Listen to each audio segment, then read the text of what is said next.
I have talked about intensive interplanting in our videos in the past, and today I want to show you why we do that and how you can do it too to make your garden work for itself and be extremely successful.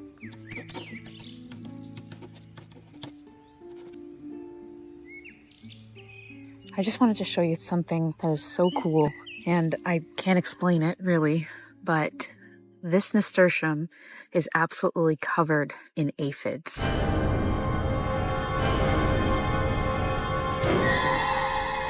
A major infestation. Am I concerned? It starts with knowing what is in this particular bed here. These are the nasturtiums. These are African marigolds. We call them Debbies. These are peppers.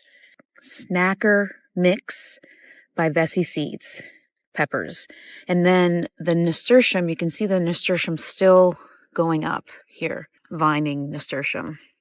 Should I be concerned about the pepper plant in beside this infestation of aphids?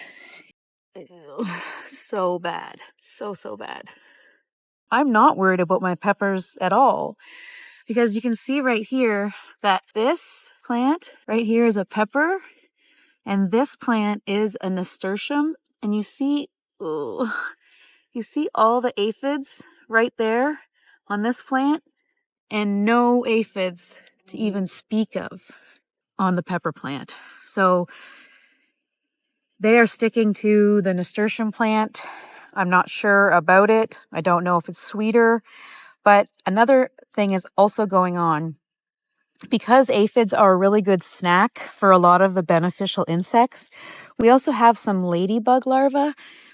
You see that right there? That's ladybug larvae, and they feast on aphids. I've also seen wasps. Actually, there's one right there. When I was out here yesterday, there was probably 50 wasps on this plant. So the moral of the story is that the aphids are getting taken care of and the beneficials are happy, which means my whole entire garden is happy.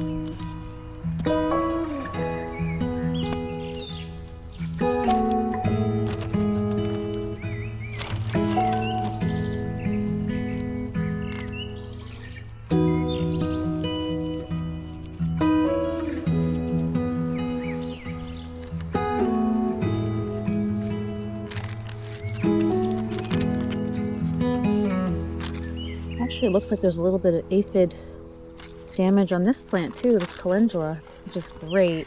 My plants are working for me. I think it's pretty amazing, actually. We can have aphids in the garden, living amongst everything else, and they're not bothering the vegetable plants. Some people now are calling it chaos gardening.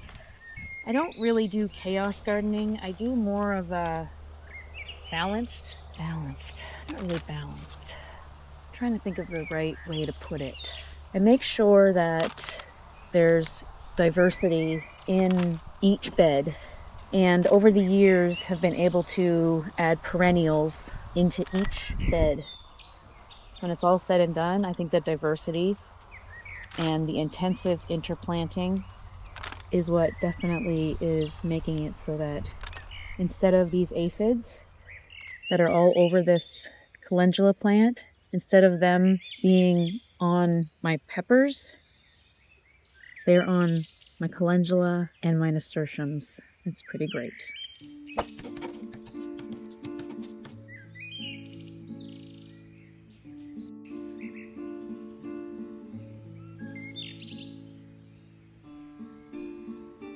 Those are garlic chives. Little black specks in there. And they're perennial. So this actually grows back here every year, but I want it in more places because it does have this beautiful flower that the bees absolutely love.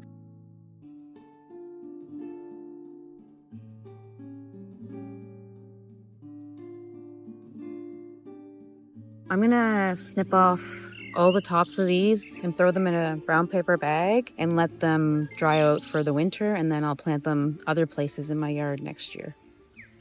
We also have to harvest the rest of the yarrow. Now, I have to harvest this yarrow still.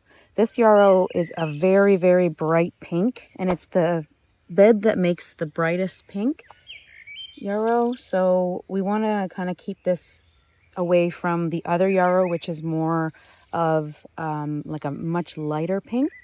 I'll show you. Oh, geez.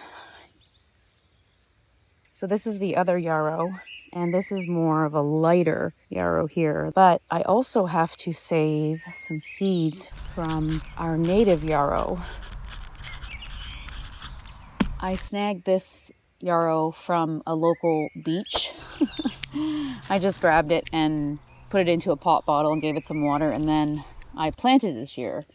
I'm just grabbing as much as I can of this one because this one is like absolutely beautiful. It's sort of an ivory color.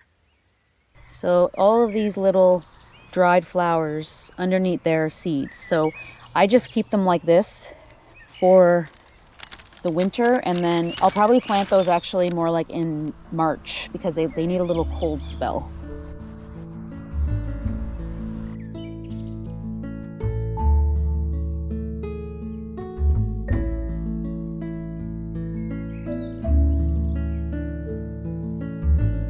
This little squirrel has become more and more used to us.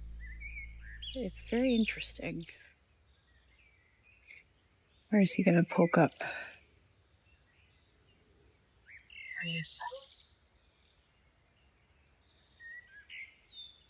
If you'd like to know more about intensive interplanting, watch this video.